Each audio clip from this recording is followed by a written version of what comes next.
Hello Philippines, mabuhay! Welcome to my vlog. Char.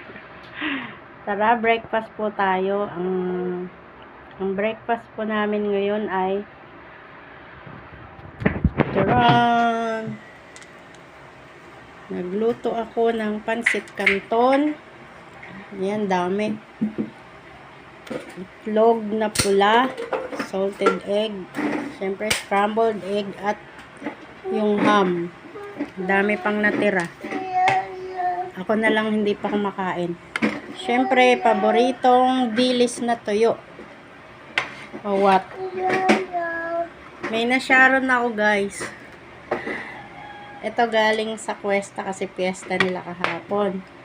Ito naman, nasyaron ko din. Galing naman dun sa Rizal View Park. Lumpia. Masarap. Sarap siya, masarap.